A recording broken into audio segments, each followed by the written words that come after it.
Hi, I'm Poppy Cleall, back row, second row, also played prop one time.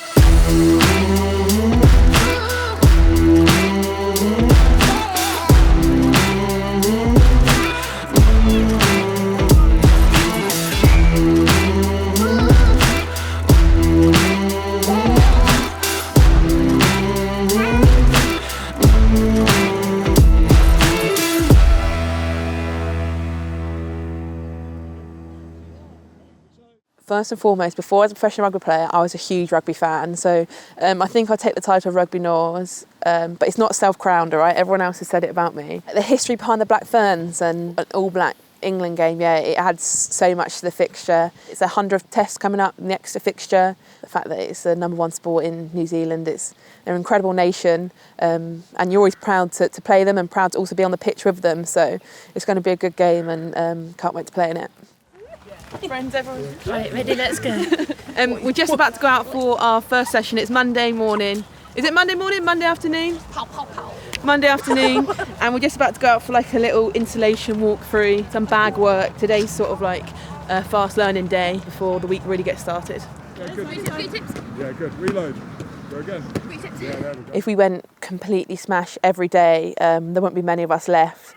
You know, rugby's a very tough sport, especially against some of these girls, the best in the world, some of these running at you every day. So yeah, they like to look after us and make sure that on the days that we are doing full contact, we're sharp, we're ready, we're not fatigued. When we do up the ante and really go at each other, we're completely switched on and on it then, you know, we're going to get better sessions out of it that way.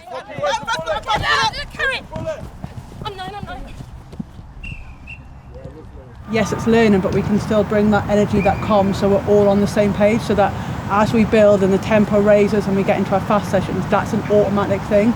So we just get into real good habits in everything that we're doing.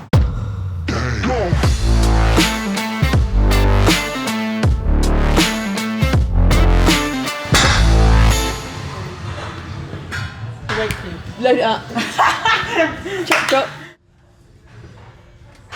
Marley and I are on this machine thing. I'm not sure what it's called, never seen it before, only seen it here. Because we're on a bit of load management, we've got a bit of a sore back, so we can still get the lower leg weights done, but just in a different way that doesn't put as much stress on our lower back. It's hard. Hannah Bottom's pretty strong. Sarah Byrne, also very strong. Pound for pound, Vicky Fleetwood. Unfortunately, I don't feature. I give it my best shot, but just can't lift that strong. Do I like the gym? That's the question. I prefer playing rugby than the gym. I don't use it to like blow off steam or anything. I enjoy getting stronger and like better at something. I don't see it as numbers or like who lifts the strongest or who does that. As long as you can like transfer it into rugby and. This is strong over here. Might just one around.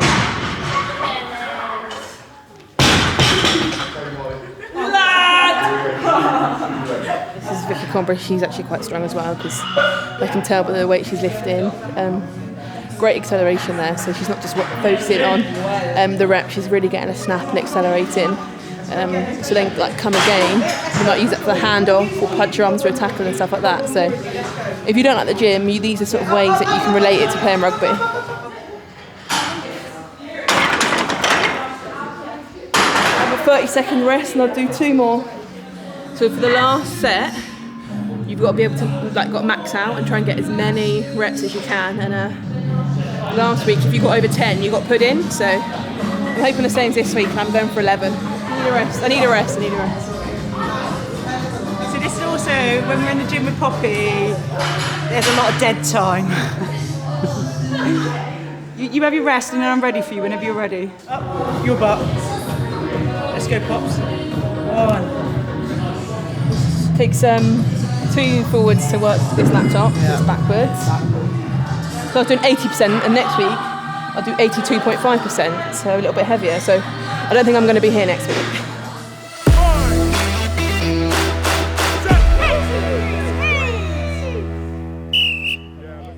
We're going to start 30 minutes combining unit work and speed.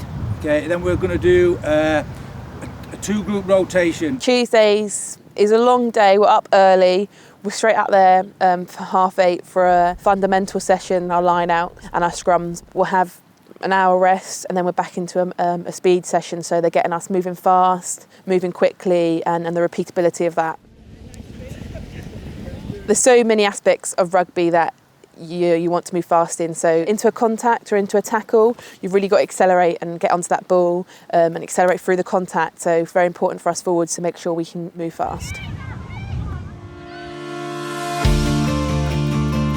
So recently, on my own personal time, I was researching to find some new rugby boots, and I went to a few websites and a few social media sites, and I just saw male rugby players advertising them. I saw male models advertising them, and I just didn't see any females on there. And you know, I've said before, there's 2.7 million females playing rugby at the moment. There's a lot of us, and it was like we didn't exist. It was like we don't play rugby. And if I have this problem, how many other people also have this problem? For social media, I don't see it being too hard to post a female athlete playing rugby. The replies I get as to why companies don't do it is for the likes. But when you first posted about a men's rugby player playing rugby, you probably got 10 likes.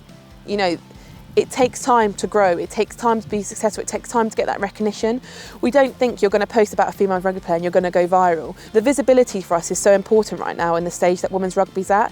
The more we can have young people seeing it, old people seeing it, so when they turn over to BBC Two and see us on there, they're not just switch over thinking, what is this? You know, they acknowledge there's the #1 ranked team in the world is in England right now.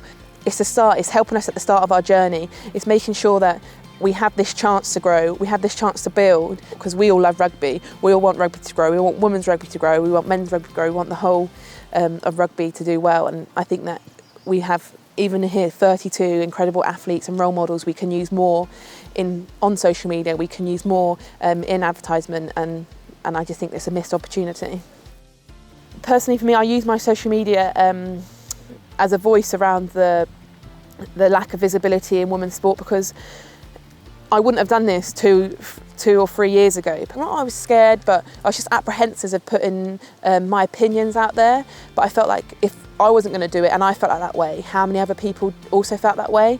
And I felt like I needed to make sure I had a voice, and I hope that other people can then see that if England women's rugby players wants to do that and wants to see change and wants to drive forward, that they can also do it as well, because a lot of people reached out to me after that post.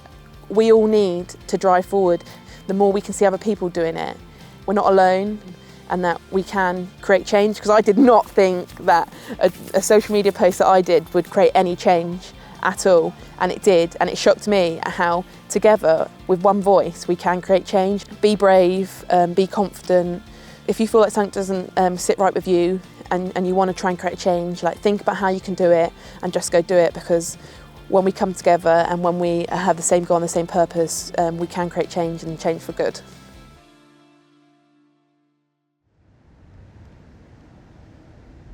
We're going for team meetings and put our shakers where they're supposed to be at by 9 a.m. And physio, you got physio? No, I've just come because I'm a really good friend of Poppy's. Yeah. She's let her walk by herself. Yeah. We got lots of energy in our tank. I think that's quite obvious. You know, we are in a good physical condition, and that's absolutely vital for the games and the type of games we're going to want to play. Okay, has anyone got any questions on that? Okay, it's really, really important we attack this session today, all right? When you start getting towards any test match, but a big test match, people get anxious, everybody gets anxious, right? That's just human nature. If you didn't, there'd be something wrong with you. What we've got to do is make sure it doesn't impact on our prep. We stick to our processes, we stick to our commitment to training, every session, one at a time, till we get to the game. It's as simple as that, all right? So don't worry about what's going to happen in 10 days' time, don't worry about what's going to happen in 3 days' time. Let's just really focus on the next 2 hours, our prep into PPP, and then a real high quality session. All right? But this is how we train, this is our process. All right? So let's go out and really, really attack the session. Yeah?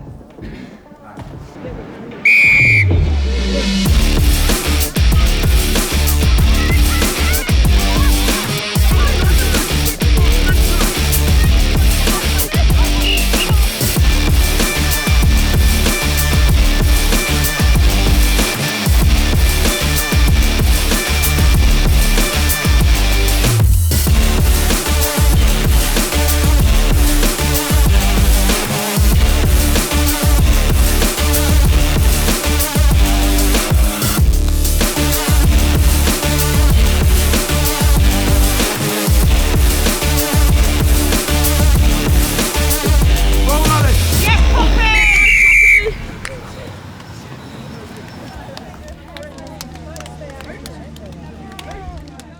well there's no doubt. Okay, we've got to be ultra critical of ourselves and really have a look at ourselves and say, what can we do a bit better next week? What can we do a bit better tomorrow? Right? We're not going to be the finished article when we get to the 31st, right? But we've got to be as close as we can be. So let's be really tough on ourselves, but fair. So we just did PPP, which is 15 on 15, two very competitive teams, trying to mimic the same metrics we might get in a game, so running distance, acceleration, sprinting and collisions and stuff like that. So it equates, I don't know, like a 60-minute sesh, but it definitely feels like a full game. And unlike the gym, my favourite part of this session is not the end, it's definitely all of it. It's so much better. I always say I'm a rugby player, so I prefer playing rugby, and this is a sort of time that I get to play rugby, get to go full throttle. I don't get told off for being too aggressive or tackling too many people when it's touch. So yeah, this is definitely my favourite day of the week. I'll be Swish. swish.